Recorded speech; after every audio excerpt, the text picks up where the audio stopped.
نہیں کرنا چاہتے، لیکن یہ ہے کہ اس کی حوصلہ شکنی کی جا رہی ہے، کیونکہ لونڈی اور غلام کو بھی حق ہے معاشرے میں رہنے کا۔ تو یہ عربوں میں چونکہ رواج تھا کہ جس کے پاس زیادہ لونڈیاں اور غلام ہیں وہ زیادہ امیر سمجھا جاتا تھا۔ جیسے ایک فیکٹری کا مالک ہے تو اس کے پاس، ایک فیکٹری کے مالک کے پاس 50 ملازم کام کر رہے ہیں اور ایک فیکٹری کے مالک کے پاس 100 ملازم کام کر رہے ہیں۔ اب جس کے پاس 100 ملازم کام کر رہے ہیں وہ اس کو زیادہ امیر سمجھا جائے گا، اس کا زیادہ معاشرے میں جو ہے وہ مقام سمجھا جائے گا۔ تو یہی حال تھا عرب معاشرے میں کہ جس کے پاس لونڈیاں اور غلام زیادہ ہوتے اس کے پاس زیادہ مالیت سمجھی جاتی، اس کو زیادہ مالدار سمجھا جاتا تھا۔ تو اسلام نے اور اللہ تعالیٰ نے، اور پھر اللہ تعالیٰ نے اپنے نبی کے ذریعے لونڈیاں اور غلام کے جو حقوق ہیں ان کو بحال کرنا چاہا، حقوق کی حفاظت کرنا چاہی، اور پھر اس کی حوصلہ شکنی کی اور جگہ جگہ پہ لونڈیاں اور غلام آزاد کرنے کا حکم دیا۔ کبھی بھی کوئی کام اس میں لونڈیاں اور غلام آزاد کرنے کا حکم دیا، کبھی فدیے کے طور پہ۔ تو وجہ یہی ہے کہ ان کو اللہ تعالیٰ حقوق دینا چاہ رہے ہیں، ان کے اندر بہت سی جو ہے نا کوالٹیز ہوتی ہیں۔ اللہ تعالیٰ چاہتے ہیں وہ آزادی اگر حاصل کرنا چاہتے ہیں تو ان کو آزادی ان کی دے دو، ان کے ساتھ مکاتبت کر لو، تاکہ ان کے اندر جو کوالٹیز ہیں وہ سامنے آئیں اور وہ معاشرے کے لیے کارآمد ثابت ہوں۔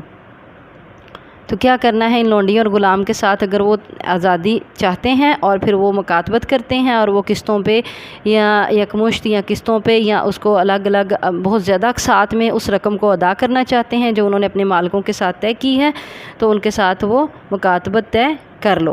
اسی طرح جو میں آپ کو بتانا چاہ رہی تھی، حضرت عائشہ رضی اللہ تعالی عنہا کے پاس سائیں بریرہ رضی اللہ تعالی عنہا اور آ کر انہوں نے کہا کہ میرے مالکوں کے ساتھ میری مکاتبت طے ہوئی ہے اور جتنی رقم طے ہوئی ہے وہ میں نے ان کو اقساط میں یعنی قسطوں میں ادا کرنی ہے، تو آپ میری کوئی ہیلپ کریں۔ عائشہ رضی اللہ تعالی عنہا نے ارشاد فرمایا کہ میں تیرا سارے کا سارا جو ہے رقم مالکوں کے ساتھ تو نے طے کی وہ میں ایک ہی بار میں ادا کر دیتی ہوں، لیکن ولا تیری میرے لیے ہوگی۔ ولا کس کو کہتے ہیں؟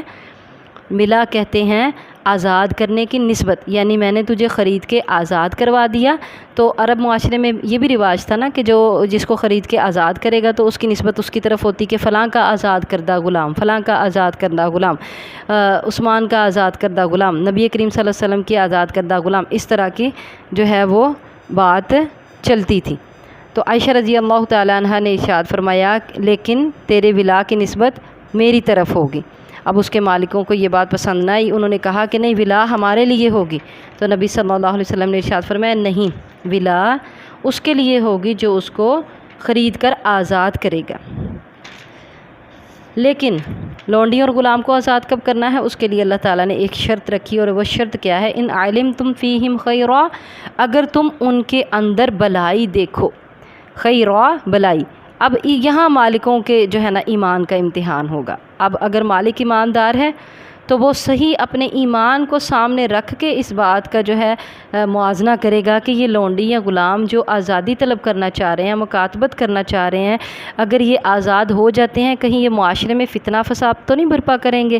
یہ میرے لونڈی اور غلام اس طرح کے ہیں کہ اگر یہ آزاد ہوتے ہیں یہ فساد پھیلائیں گے، اگر یہ آزاد ہوتے ہیں یہ چوریاں کریں گے، ڈاکے ماریں گے، فساد پھیلائیں گے، یہ زنا کو عام کریں گے، یہ بے حیائی پھیلائیں گے۔ اس طرح کے کوئی بھی معاملات مالک کو اندازہ ہوتا ہے کہ اس کے لونڈی یا غلام کے اندر ہیں۔ تو اگر مالک کو یہ سارا کچھ نظر نہیں آ رہا، وہ اس کے لونڈی یا غلام مسلمان ہیں اور شریف ہیں اور وہ آزادی طلب کر کے ایک عزت کی زندگی گزارنا چاہتے ہیں، تو پھر یہ مالک کے ایمان کا امتحان ہوگا۔ اور یہی ایک شرط اللہ تعالیٰ نے رکھی ہے، ان علمتم فیہم خیرا، اگر تم ان میں بھلائی دیکھو تو پھر ان کی مکاتبت کو قبول کر لو۔ تو مالک اپنے ایمان کا امتحان دیتے ہوئے اچھے طریقے کے ساتھ اس کی جانچ پڑتال کرے گا، اور پھر ان کے اندر اگر بھلائی دیکھے گا تو ان کو آزاد کر دے گا اور مکاتبت کو قبول کر لے گا۔ اگلا کام کیا کرنا ہے؟ وَآتُوهُم مِّن مَّالِ اللَّهِ الَّذِي آتَاكُمْ، اور دو تم ان کو اللہ کے مال سے وہ جو اس نے تم کو دیا، یعنی وہ مال جو اللہ تعالیٰ نے تمہیں دیا اس مال میں سے تم ان کو بھی دو۔ یہ مالکوں کے لیے بھی حکم ہے اور عام لوگوں کے لیے بھی حکم ہے کہ تم بھی اللہ تعالیٰ کے دیے ہوئے مال میں سے ان کی مدد کر سکتے ہو،